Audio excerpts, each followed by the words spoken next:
ಮೊನ್ನೆನೂ ಹೇಳಿದ್ದೀನಿ, ಈಗೂ ಹೇಳ್ತೀನಿ, ನನಗೇನು ಅದರಲ್ಲಿ ಎರಡನೇ ಮಾತಿಲ್ಲ.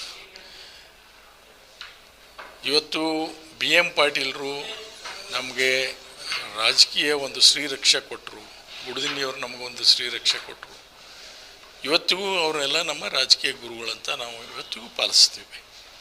ದಿವಂಗತ ದೇಶಮುಖರು ನನ್ನನ್ನು ಮೊದಲನೇದಾಗಿ ಗುರುತಿಸಿ ನನ್ನನ್ನು ಆಗ JDS ಎಕ್ಸಿಕ್ಯೂಟಿವ್ ಕಮಿಟಿ ಮೆಂಬರ್ ಮಾಡಿದರು 78-79ರಲ್ಲಿ.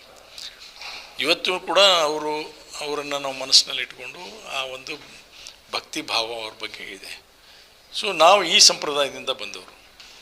BM ಪಾಟೀಲರು ನಮಗೆ ಇಷ್ಟೆಲ್ಲ ಹೇಳಿಕೊಟ್ಟಾಗ ಮಾಡಿದಾಗ MB ಪಾಟೀಲರಿಗೆ ನಾವು ಏನೆಲ್ಲ ಸ್ಯಾಕ್ರಿಫೈಸ್ ಮಾಡಿದ್ದೀವಿ ಜೀವನದಲ್ಲಿ, ಅದನ್ನು ಒಂದು ದಿವಸ ಕೂಡ ಅದನ್ನು ನೆನಪಿಟ್ಕೊಂಡಿಲ್ಲ. ಉಸ್ತಾದನ ಬಗ್ಗೆ ನೆನಪಿಟ್ಕೊಳ್ಳಿಲ್ಲ, ನನ್ನ ಬಗ್ಗೆ ನೆನಪಿಟ್ಕೊಳ್ಳಿಲ್ಲ, ಗುಡದಿನ್ನಿಯವ್ರ ಬಗ್ಗೆ ನೆನಪಿಟ್ಕೊಳ್ಳಿಲ್ಲ, ಅದೇ ರೀತಿಯಾಗಿ ಸಾಸ್ನೂರು BS ಪಾಟೀಲರ ಬಗ್ಗೆ ನೆನಪಿಟ್ಕೊಳ್ಳಿಲ್ಲ.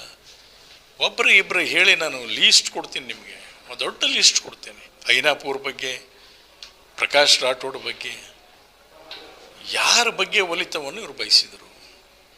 ಸುಣಗಾರ ಶರಣಪ್ಪ ಅವ್ರ ಬಗ್ಗೆ ಹೇಳಿ ನೋಡೋಣ ಯಾರು ಅಂತ. ಹಾಲಮತ ಸಮಾಜದ ಒಬ್ಬನ್ನು ಜಿಲ್ಲಾ ಪಂಚಾಯಿತಿ ಅಧ್ಯಕ್ಷನ ಮಾಡುವಂಥ ಸಂದರ್ಭದಲ್ಲಿ ಕೂಡ ನಾವು ಎಷ್ಟೆಲ್ಲ ಸರ್ಕಸ್ ಮಾಡಬೇಕಾಯ್ತು ನಿಮಗೆ ಗೊತ್ತಿದೆ. ಉಪಾಧ್ಯಕ್ಷನ ಕೆಂಚಪ್ಪ ಬಿರಾದರನ್ನು ಮಾಡಬೇಕಾದಾಗೂ ಕೂಡ ಎಷ್ಟೆಲ್ಲ ಸರ್ಕಸ್ ಮಾಡಬೇಕು ಅದು.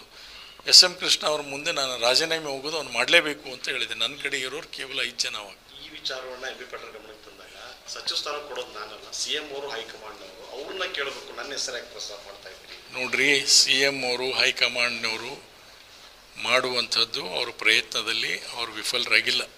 ಸಿದ್ದರಾಮಯ್ಯನವರು ಕೂಡ ಆ ಪ್ರಯತ್ನದಲ್ಲಿ ಇದ್ದವರೇ, ಯಾರ್ಯಾರನ್ನು ಗುರುತಿಸ್ಬೇಕು ಅನ್ನುವಂಥದ್ದು.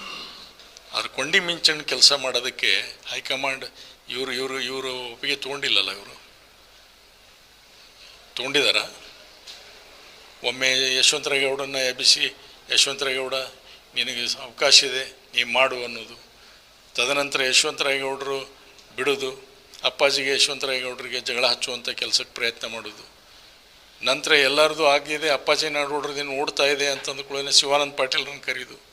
ಶಿವಾನಂದ ಪಾಟೀಲ್ ಕರೆದು ನೀವೆಲ್ಲರೂ ಹೋಗಿ ಸೈನ್ ಮಾಡಿ ಕೊಟ್ಟು ಬರ್ರಿ, ನಾನೆಲ್ಲ ಯಾರ್ಯಾರಿಗೆ ಮಾತಾಡ್ತೀನಿ ಅಂತ ಹೇಳೋದು. ಆಮೇಲೆ ಕೊನೆ ಮೂಮೆಂಟ್ನಲ್ಲಿ ಶಿವಾನಂದ ಪಾಟೀಲ್ ಆಗ್ತಾ ಇದೆ ಅಂತ ಗೊತ್ತಾದ ಮತ್ತೊಬ್ಬರಿಗೆ ಯಾರಿಗಾರ ಅದರದ್ದು ಬೆಂಬಲ ಸೂಚಿಸೋದು. ಇದೆಲ್ಲ ಗೊತ್ತಿಲ್ಲ ನಮಗೆ. ಹೈಕಮಾಂಡ್ ಏನಕ್ಕೆ ಕೇಳ್ತೈತಿ? ಒಮ್ಮೆ ನಿಮ್ಮನ್ನು ನಂಬಿರ್ತಾರೆ, ಪಕ್ಷದಲ್ಲಿ ಜವಾಬ್ದಾರಿ ಕೊಟ್ಟಿದೆ, ಆ ಜವಾಬ್ದಾರಿಯಿಂದ ನಂಬಿಕೆ ದ್ರೋಹ ಕೆಲಸ ಮಾಡ್ತಾ ಇದ್ದೀರಿ, ಪಕ್ಷಕ್ಕೆ ಹಾನಿ ಮಾಡ್ತಕ್ಕಂಥದ್ದು ಮಾಡ್ತಾ ಇದ್ದೀರಿ. BJP ಅವ್ರನ್ನ ಎತ್ಕಟ್ತೀರಿ. ನನ್ನ ವಿರುದ್ಧವಾಗಿ ಚುನಾವಣೆಯಲ್ಲಿ, ಈ ಚುನಾವಣೆ ಅಲ್ಲ, ಹಿಂದಿನ ಚುನಾವಣೆಯಲ್ಲಿ ತೊಗೊಳ್ರಿ, ಅದರ ಹಿಂದಿನ ಚುನಾವಣೆ ಕೊಡ್ರಿ, ಸ್ಟ್ಯಾಟಿಸ್ಟಿಕ್ಸ್ ಕೊಡ್ತೀನಿ ನಿಮಗೆ. ಫಂಡಿಂಗ್ ಮಾಡಿದ್ರಿ, ಹೌದು ಫಂಡಿಂಗ್ ಮಾಡಿದ್ರಿ, ಅದಾಗೂ ಸುಮ್ಮನೆ ಅದೀವಿ, ಅದಾಗೂ ಬಾಯಿ ಮುಚ್ಕೊಂಡು ಸುಮ್ಮನೆ ಅದೀವಿ. ಆಯ್ತು ಬಿಡಪ್ಪ, ಏನೋ ಆಗಿದೆ, ದೇವ್ರ ದಯದಿಂದ ನಮ್ಮ ಗೆದ್ದಿದ್ದೀವಿ. ರಾಜಕಾರಣ ಸಣ್ಣ ಹುಡುಗರು ಅಂತ ಇದಲ್ಲ, ಶಾಲೆ ಹುಡುಗರಲ್ಲ ನಾವು.